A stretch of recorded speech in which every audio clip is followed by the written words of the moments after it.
Special train से रामेश्वरम धाम की तीर्थ यात्रा।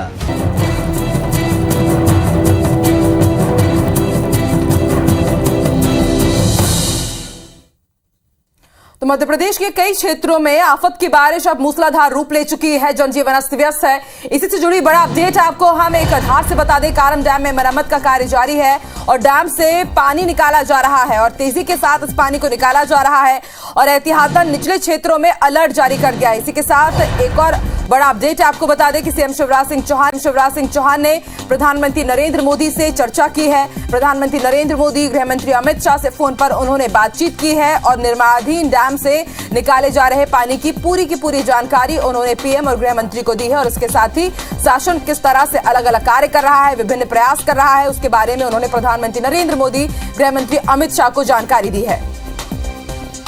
तो डैम को लेकर के सीएम शिवराज सिंह चौहान ने प्रधानमंत्री नरेंद्र मोदी से फोन पर चर्चा की और इसके साथ गृह मंत्री अमित शाह से भी उन्होंने फोन पर बातचीत की है। तस्वीरें भी हम आपको दिखा रहे हैं, आप देख सकते हैं कि किस तरह से पहले नहर के एक हिस्से को काट करके पानी निकाला जा रहा था, लेकिन अब डैम की जिस दीवार से पानी का रिसाव हो रहा था उसी दीवार को और काट करके अब पानी तेज बहाव के साथ निकाला जा रहा है। यहाँ पर कई गंभीर सवाल खड़े होते हैं ठेकेदारों के ऊपर भी, इसके साथ ही जो कंस्ट्रक्शन कंपनी थी वो भी सवालों के घेरे में है। हालांकि तुलसी सिलावट जो कि जल संसाधन मंत्री है वो कह चुके हैं कि जांच के लिए समिति गठित कर दी गई है। सीएम शिवराज सिंह चौहान भी लगातार पूरे हालातों पर नजर बनाए हुए हैं और जैसे जैसे डैम से पानी निकाला जा रहा है उसके साथ ही तमाम निचली बस्तियों में और जो गांव है वहां पर अलर्ट जारी कर दिया गया है। 18 गांव को एहतियातन पहले ही खाली करा लिया गया है और उनको इस वक्त कैंप्स में रखा गया है और वहां पर उनके लिए तमाम व्यवस्थाएं की गई हैं। इसके साथ ही आपको बता दें सूरत, वडोदरा, इंदौर, भोपाल से एक स्पेशल टीम भी आई है, इंजीनियर्स की, एक्सपर्ट्स की, जो इस पूरे काम की निगरानी कर रहे हैं और लगातार नए दिशा निर्देश भी जारी किए जा रहे हैं कि किस तरह से डैम के पानी को खाली कराना है। और एक बात ये भी सामने आई है कि जब तक अंडर कंस्ट्रक्शन रहता है डैम उसमें पानी नहीं भरा जाता है, लेकिन कैसे इस अंडर कंस्ट्रक्शन वाले डैम में पानी भर दिया गया इसको लेकर के भी जो एक्सपर्ट्स है वो कई तरह के यहाँ पर सवाल खड़े कर रहे हैं और चिंता भी जता रहे हैं। तो डैम से लगातार आप देख सकते हैं पानी निकाला जा रहा है और जैसा कि हमारे सहयोगी जो इस वक्त ग्राउंड जीरो पर ही मौजूद हैं दीपक, उन्होंने भी जानकारी दी थी कि कोशिश यही की जा रही है कि और तेज प्रवाह के साथ डैम का पानी निकाला जा सके ताकि जो निचली बस्तियां हैं वहां पर वो खतरा ना हो जो कि पहले जिसकी आशंका जताई जा रही थी। इसके साथ सीएम शिवराज सिंह चौहान ने प्रधानमंत्री नरेंद्र मोदी से फोन पर चर्चा की है, गृह मंत्री अमित शाह से भी उनकी बातचीत हुई है और पूरी विस्तृत जानकारी उन्होंने दी कि किस तरह से सरकार, प्रशासन, एक्सपर्ट्स की टीम लगातार काम कर रही है। और ज्यादा जानकारी के लिए बात करेंगे हमारे सहयोगी सुधीर से जो इस वक्त फोन लाइन पर हमारे साथ मौजूद है। सुधीर, प्रधानमंत्री नरेंद्र मोदी से भी बात हुई है सीएम शिवराज सिंह चौहान की, क्या कुछ बातचीत हुई है? गृह मंत्री अमित शाह से भी उन्होंने चर्चा की। देखिए, बिल्कुल जिस तरीके से डैम से जो राहत और बचाव कार्य जारी था और डैम की मरम्मत का काम जारी था उसमें सेना से लेकर एनडीआरएफ, एसडीआरएफ टीम की जो मदद ली गई थी और पिछले अगर बात करें तो 2 दिनों से लगातार जो राहत और बचाव कार्य था, इन तमाम राहत बचाव कार्यों की जानकारी मुख्यमंत्री शिवराज सिंह चौहान ने प्रधानमंत्री नरेंद्र मोदी और गृह मंत्री अमित शाह को दी है। प्रधानमंत्री से चर्चा के दौरान बताया गया कि किस तरीके से डैम के साथ एक पैरेलल नहर निकालकर पानी को निकालने का काम किया जा रहा है और लोगों को सुरक्षित तरीके से जो पहुंचाए गए हैं उनके इंतजाम किस तरीके से प्रदेश सरकार के द्वारा किए जा रहे हैं, इन तमाम बिंदुओं पर जानकारी दी है। क्योंकि इस डैम का पानी जो है नर्मदा नदी में जाकर प्रवाहित होता है। जो नदी थी कारमा नदी, ये नर्मदा की सहायक नदी है और इस डैम के पानी का अगर छोड़ा जाएगा तो नर्मदा नदी के किनारे जलस्तर बढ़ेगा जो कि मध्य प्रदेश की सीमा से आगे निकलते हुए गुजरात तक इसका असर दिखाई देगा। लिहाजा बताया गया है कि किस तरीके से पानी की निकासी की व्यवस्था की जा रही है और धीरे धीरे पानी को निकालने के साथ में डैम को खाली कराने का काम किया जा रहा है। उसके बाद में डैम की मरम्मत को लेकर जो भी आवश्यक जरूरत है केंद्र सरकार की मदद के लिए चाहिए होंगी, उसको लेकर भी प्रधानमंत्री नरेंद्र मोदी से मुख्यमंत्री शिवराज सिंह चौहान ने चर्चा की है। साथ ही साथ केंद्र सरकार के द्वारा अब तक जो मदद की गई है उसके लिए भी प्रधानमंत्री नरेंद्र मोदी का आभार मुख्यमंत्री शिवराज सिंह चौहान ने जताया और ये बताया गया है कि इस डैम के पैरेलल नहर निकलने के बाद में जो खतरा है, जो एक बात अंदाजा जताया जा रहा था कि अगर डैम फूटेगा तो एक बड़ी तबाही यहाँ पर हो सकती है, कम से कम वो तबाही चलती हुई नजर आई है। और ऐसे में एक बड़ी राहत मध्य प्रदेश सरकार के लिए, डैम के आसपास रहने वाले गांव के लिए इस नहर के बनने के बाद में जो राहत मिली है इसको भी बताया गया है। साथ ही साथ अब तक जो राहत और बचाव कार्य के साथ में जो निर्माण कार्य हुआ है और जिस तरीके से रेस्क्यू ऑपरेशन किया जा रहा है, इस पूरे रेस्क्यू की जानकारी प्रधानमंत्री से खुद मुख्यमंत्री शिवराज सिंह चौहान ने साझा की और बताया गया है कि किस तरीके से लोगों को सुरक्षित निकालने के बाद अब पानी की निकासी यहाँ पर की जा रही है और उम्मीद की जा रही है कि जब पानी खाली करा लिया जाएगा तो एक जो बड़े संकट की बात की जा रही थी वो संकट जो टलता हुआ नजर आ रहा है उसको उस स्थिति में प्रदेश सरकार जल्द नजर आएगी।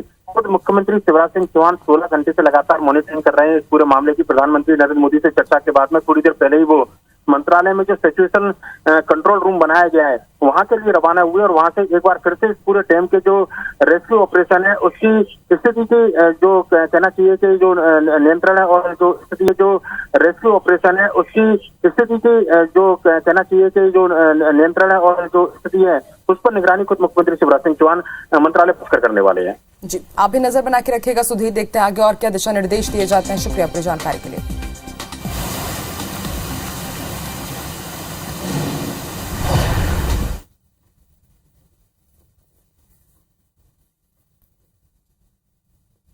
कारम डैम में दरार के बाद लगातार मरम्मत का कार्य जारी है। डैम से पानी निकाला जा रहा है। सीएम शिवराज सिंह चौहान ने इसी बीच प्रधानमंत्री नरेंद्र मोदी से फोन पर चर्चा की है। गृह मंत्री अमित शाह से भी उन्होंने बातचीत की है और पूरे बचाव कार्य और मरम्मत कार्य को लेकर के विस्तृत जानकारी दी है। आपको बता दें, शासन के विभिन्न प्रयासों से अवगत कराया गया है प्रधानमंत्री नरेंद्र मोदी, गृह मंत्री अमित शाह को। तस्वीरें हम आपको दिखा रहे हैं। लीकेज वाले बांध की दीवार को तोड़ दिया गया है। पानी निकलने की वहां से शुरुआत भी हो चुकी है। आपको बता दें कि अभी फिलहाल पानी का फ्लो कम है लेकिन बहाव तेज हो सकता है और ऐसे में एक बड़ा सवाल ये कि डैम में जो दरार आई है उसके लिए जिम्मेदार कौन है और जिम्मेदारों पर आखिर कार्रवाई कब तक होगी और अब तक प्राथमिक तौर पर किसी पर कार्रवाई क्यों नहीं हुई है। आपको बता दें, एहतियातन 18 गांव को खाली करा लिया गया है। धार में 3 दिन से लगातार कारम डैम सुर्खियों पर है और शासन प्रशासन ने, आपको बता दें, लगातार यहां पर मोर्चा संभाला हुआ है। 50 घंटे की मशक्कत के बाद जब डैम को बचाने की कोशिशें नाकाम नजर आई उसके बाद उस हिस्से को तोड़ा गया जहां पर डैम की दीवार से रिसाव हो रहा था। उसको तोड़ करके अब आप देख सकते हैं कि किस तरह से पानी को बहाया जा रहा है ताकि डैम में पानी का दबाव कम हो सके। तस्वीरें हम आपको दिखा रहे हैं। ग्राउंड जीरो पर सुबह से ही हमारे सहयोगी दीपक यादव बने हुए हैं। पल पल की अपडेट वो हम तक पहुंचा रहे हैं। इसके साथ ही आपको बता दें, जो ये पानी निकल रहा है वो आगे जाकर के महेश्वर में नर्मदा नदी में गिरेगा और इसके साथ ही आपको ये भी बता दें कि अभी फिलहाल पानी का फ्लो कम है, इसे और भी बढ़ाया जा सकता है। एक्सपर्ट्स की टीम मौके पर मौजूद है, सेना के जवान मौजूद हैं, इसके साथ ही स्थानीय प्रशासन और अलग अलग जिलों से भी पुलिस फोर्स को यहाँ पर तैनात किया गया है। वडोदरा, सूरत, इंदौर, भोपाल से स्पेशल टीम यहां पर भेजी गई है, एक्सपर्ट्स की, टेक्नीशियंस की, और वो पूरी स्थिति पर नजर बनाए हुए हैं और सबकी जो प्राथमिकता है वो यही कि किस तरह से पानी का दबाव जो डैम पर है वो कम किया जाए और जो एक बड़ी त्रासदी हो सकती थी उसे किस तरह से टाला जाए। लेकिन आप देख सकते हैं किस तरह से लगातार यहाँ पर प्रयास जारी है और सबसे ज्यादा यहाँ जो मुसीबतों का सामना करना पड़ रहा है वो इस 18 गांव की जनता को करना पड़ रहा है। इस जनता ने सोचा था कि इस डैम में जब पानी भरेगा तो इनकी 10,000 हेक्टेयर से ज्यादा भूमि सिंचित होगी, इनके खेत, इनके खलिहान लहलहाएंगे, लेकिन उससे पहले ही किस तरह से इनकी जान पर सांसद बन गई है उसकी तस्वीरें हम आपको दिखा रहे हैं। इन सभी को अब पहाड़ी क्षेत्रों पर ले जाया गया है, वहां पर इनके रहने की, ठहरने की व्यवस्था की गई है। डैम से लगातार पानी निकाला जा रहा है और आने वाले वक्त के साथ ये पानी का फ्लो और भी बढ़ सकता है। आपको बता दें, खरगोन के 6 गांव और इसके साथ ही धार जिले के करीब 12 गांव को फिलहाल राहत शिविरों में ठहराया गया है और आपको बता दें कि डैम का जलस्तर लगातार बढ़ता गया और इसी के साथ एक खतरे की बात ये, चिंता की बात ये कि मौसम विभाग ने आने वाले दिनों के लिए भारी बारिश की इस क्षेत्र में चेतावनी भी दी है। ऐसे में अब जो मरम्मत का कार्य है वो युद्ध स्तर पर किया जा रहा है टीमों की तरफ से। आप देख सकते हैं किस तरह से पानी का फ्लो लगातार बढ़ता जा रहा है और माना जा रहा है कि जो बहाव है अभी और तेज किया जाएगा। इस वक्त प्राथमिकता यही है कि डैम को जल्द से जल्द खाली कराया जा सके और धीरे धीरे करके पानी को छोड़ा जा सके, ताकि क्योंकि अगर पानी का बहाव तेज होगा तो कई गांव डूब क्षेत्र में आ सकते हैं। और चलिए सीधे रुख कर लेते हैं ग्राउंड जीरो का। हमारे सहयोगी दीपक यादव एक बार फिर से हमारे साथ जुड़ गए। दीपक, अभी वहां पर क्या कुछ चल रहा है और ऐसे में सबसे बड़ा सवाल यह है कि डैम में दरार है, जो राहत का डैम हो सकता था अब वो खतरे का डैम साबित हुआ है। जिम्मेदार कौन है, जिम्मेदारों पर कार्रवाई कब तक होगी, सबसे बड़ा सवाल इस वक्त यही बना हुआ है। आकांक्षा, ये सवाल तो सबसे बड़ा है कि जिम्मेदारों पे कब कार्रवाई होगी, लेकिन यथास्थिति की हम बात करें तो ग्राउंड जीरो पर लगातार कोशिश की जा रही है कि वाटर लेवल को और तेज़ी के साथ बढ़ाया जाए, क्योंकि अभी तक की जो जानकारी निकलकर सामने आई है उसमें केवल 20 सेंटीमीटर का ही वाटर लेवल कम हो पाया। जिस तरीके से जल संसाधन मंत्री तुलसी सिलावट ने बताया था कि वाटर लेवल को बढ़ाने की कोशिश लगातार जारी है, लेकिन खतरा अभी तक टला नहीं है। दूसरी तरफ ये कोशिश की जा रही है कि मौसम भी पूरी तरीके से साथ दे, और ऊपरी क्षेत्र में तेज़ बारिश होती है तो उसकी वजह से भी डैम में फिर से पानी भरेगा और खतरा बढ़ सकता है। फिलहाल की हम बात करें तो जो चैनल बनाई गई थी, वाटर चैनल, उसकी चौड़ाई 4 मीटर रखी गई थी, गहराई 5 मीटर थी रात 2 बजे से। उसके बाद सुबह से इस चौड़ाई और गहराई को लगातार यहाँ पर बड़ा करने की कोशिश की जा रही है ताकि जल्द से जल्द यहाँ से पानी का जो प्रवाह है उसे और बढ़ाया जा सके। दरअसल कारम डैम में 15 MCM यानी कि 15 मिलियन क्यूबिक मीटर पानी है, और जिस तरीके से जो यहाँ के टेक्नीशियंस उनका कहना है कि 24 घंटे में 1 MCM पानी यहाँ से प्रवाहित किया जा सकता है। तो इस तरीके से करीब 3 से 4 MCM पानी जब तक वाटर लेवल कम नहीं हो जाता तब तक ये खतरा इसी तरीके से बना रहेगा। हालांकि जो निचले क्षेत्र हैं यहाँ पे ग्रामीणों को सुरक्षित स्थानों पर जरूर पहुँचा दिया गया है, लेकिन उन्हें फिर से वापस उन्हीं घरों में पहुँचाना है, ये भी एक बड़ी जिम्मेदारी है। दूसरा, अभी लगातार यहाँ पर कोशिश की जा रही है और इस वक्त ग्राउंड जीरो पे देखा जा सकता है कि 3 पोकलेन मशीनें लगातार चैनल को चौड़ा करने का यहाँ पर काम कर रही है। इसके अलावा मौके पर 3 मंत्री भी मौजूद हैं, जिसमें कि जल संसाधन मंत्री तुलसीराम सिलावट, उद्योग मंत्री राजवंश दर्तीगांव और प्रभारी मंत्री प्रभुराम चौधरी। इसके अलावा मुख्यमंत्री भी पल पल की यहाँ पर अपडेट ले रहे हैं। अब रही बात यहाँ पर सीपेज की, तो बिल्कुल निश्चित तौर पर जिम्मेदारों के खिलाफ कार्रवाई होनी चाहिए। जैसा कि मंत्रियों का कहना है कि जांच कमेटी का गठन किया गया है और सख्त से सख्त कार्रवाई की जाएगी। लेकिन इस डैम को लेकर मैं बताना चाहूँगा 2018 में इसका निर्माण कार्य शुरू किया गया था। 300 करोड़ रुपए की इसकी लागत आके गई थी, जिसमें से 174 करोड़ रुपए खर्च किए जा चुके हैं, और ये निर्माणाधीन वही वॉल है जिसमें से पानी लगातार रिस रहा है। और इसके टेंडर को लेकर भी कई बार मांग उठ चुकी है। कार्रवाई को लेकर यहाँ के स्थानीय आरटीआई कार्यकर्ताओं ने भी इस मामले की शिकायत की थी मुख्यमंत्री हेल्पलाइन पे, जो कि 4th लेवल से ऊपर आगे नहीं बढ़ पाई। इसके अलावा यह पूरा मामला EOW में भी इस मामले की शिकायत है।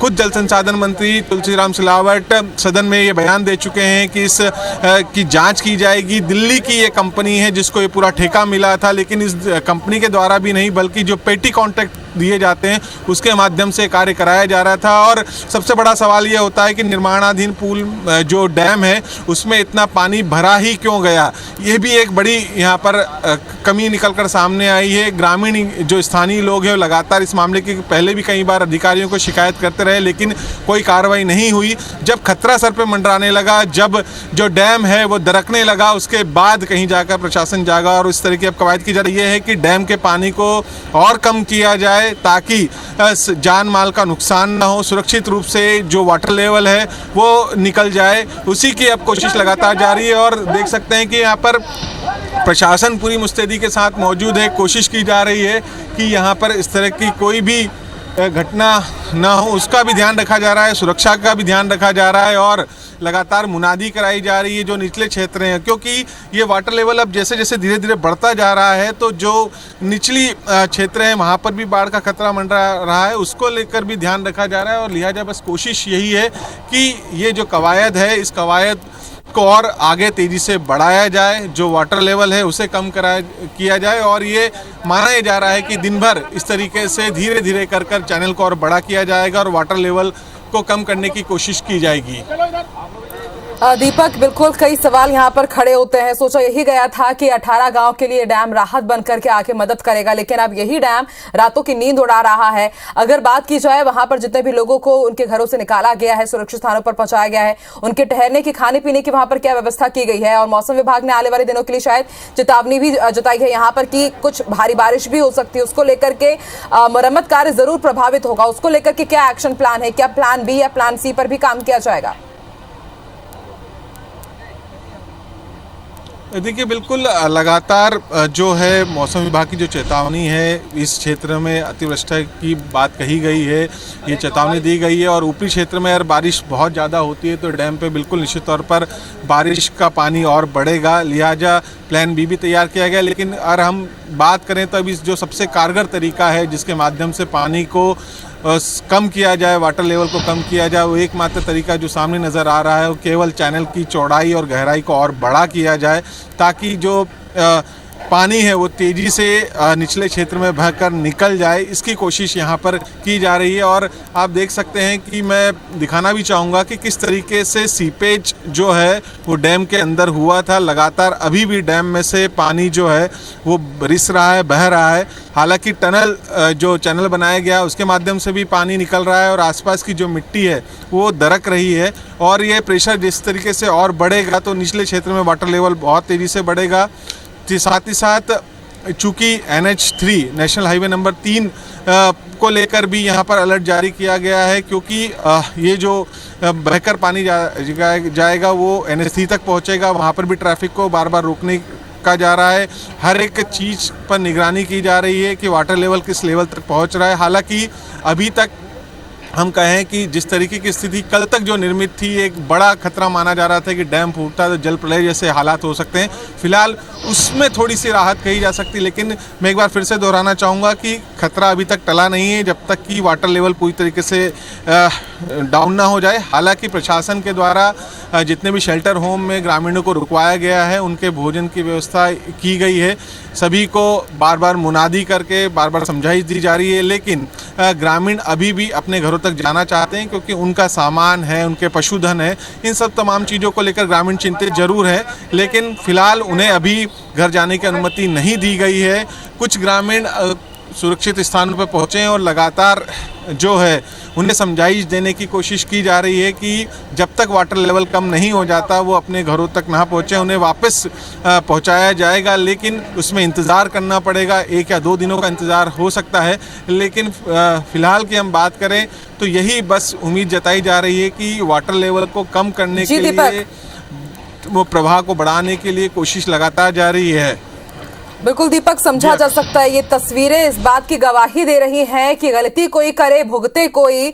आप देख सकते हैं कि लापरवाही किसी और ने किया, लेकिन यहाँ पर दाव जिंदगी पर लग गई है 18 गांव की जनता की। देखते हैं आगे क्या कार्रवाई होती है और इसके साथ ही आप लगातार नजर बना करके रखिएगा। हर पल की अपडेट हम आपसे लेते रहेंगे। फिलहाल शुक्रिया पूरी जानकारी के लिए। तो लगातार IBC 24 भी कुछ प्रमुख सवाल उठा रहा है कि आखिर इतनी बड़ी लापरवाही यहाँ पर क्यों हुई? क्या डैम में एक ही दिन में दरार आ गई? ये तमाम कई बड़े गंभीर सवाल हैं जो इस वक्त खड़े हो रहे हैं। लगातार इन सवालों के जवाब भी हम ढूंढने की कोशिश करेंगे। ग्राउंड जीरो पर हमारे सहयोगी दीपक यादव लगातार नजर बनाए हुए हैं। वहां पहुंचने के बाद जल संसाधन मंत्री तुलसी सिलावट से उन्होंने एक्सक्लूसिव बातचीत की। उनका क्या कुछ कहना है, आइए आपको सुनवाते हैं। कैबिनेट मंत्री राज्यवर्धन सिंह दत्तीगांव लगातार यहाँ पर नजर बनाए हुए हैं। चैनल को चौड़ा किया गया है। इसके अलावा यहाँ के प्रभारी मंत्री प्रभुराम चौधरी भी मौजूद हैं। सर, आप लोग लगातार यहाँ पर नज़र बनाए, अब क्या स्थिति है? कल और आज में कितना फ़र्क आया? थोड़ी चुनौती कम हुई है डैम पे प्रेशर का। जैसे इनिशियली हमने आप लोगों से कल बात हुई थी तो करीब 1 मीटर बाय 1 मीटर का हमने एग्ज़िट पॉइंट दिया था, क्योंकि रात का समय था तो दिक्कत आती, तो हमने 5-6 घंटे का समय मांगा था CM साहब से। अभी सुबह हमने एग्ज़िट पॉइंट को और एक्सपेंड किया है। अब वो एग्ज़िट पॉइंट हो गया है करीब 2.5 फीट डीप और करीब 2.5 मीटर बाय करीब 3 मीटर हो गया है। उसको धीरे धीरे बढ़ा के हम ले जाएंगे करीब 5 मीटर बाय करीब 4 मीटर। तो जो आउटफ्लो आप देख रहे हैं ये इंक्रीज़ होता जाएगा सिस्टमेटिकली, और टारगेट ये है कि 15 MCM का जो लोड है अभी डैम के अंदर, वो कम से कम 3-4 MCM अगले 24 घंटे में चला जाए। जो मानसून प्रेडिक्टेड है हेवी रेनफॉल, उसके पहले हम बफर क्रिएट कर लें 3-4 MCM का, तो अगर इनफ्लो आएगा भी हम सेफ रहेंगे। सर, फ्लो यदि बढ़ता है तो जो क्षतिग्रस्त डैम है उसको भी नुकसान पहुंच सकता है, या निचले क्षेत्र में बाढ़ की स्थिति बन सकती है? मेरे ख्याल से बाढ़ की स्थिति अब नहीं बनेगी अनलेस एंड अनटिल पूरा डैम कोलैप्स हो जाए बहुत ज़्यादा मानसून से। और तब तक अगर हमको 24 घंटे भी मिल गए तो हम करीब 3-4 MCM रिलीज़ कर देंगे। तो जो एक्सपेक्टेड था कि प्रलय जैसा हो जाएगा, अब मेरे ख्याल से वो होने की संभावना काफ़ी कम है। ये काफ़ी राहत की बात है सर। आप लोगों ने क्या निर्देश दिए हैं प्रशासन को, चूँकि आप यहाँ प्रभारी मंत्री ये लगातार पूरा प्रशासन शासन माननीय मुख्यमंत्री जी के निर्देशन में मुख्यमंत्री जी लगातार वीडियो कॉन्फ्रेंसिंग के माध्यम से पूरे साइट पर भी पूरी नज़र वो बनाए हुए हैं। और यहाँ हम उम्मीद करते हैं कि 24 घंटे के अंदर काफ़ी कुछ अगर 3-4 MCM पानी अगर कम हो जाता है तो काफ़ी प्रेशर पूरे डैम का कम होगा और पानी निकल सकता है। बिल्कुल उम्मीद यही कि ये जो खतरा है लगातार टलता जाए, लगातार जो है चैनल के माध्यम से पानी को बहाव को बढ़ाया जा रहा है। हालांकि अभी भी स्थिति कंट्रोल में नहीं है, लेकिन स्थिति को धीरे धीरे कंट्रोल में लाया जा रहा है और उम्मीद यही है कि जल्द ही ये खतरा टल जाएगा। कैमरा पर्सन अखिलेश जायसवाल के साथ दीपक यादव, IBC 24 धार।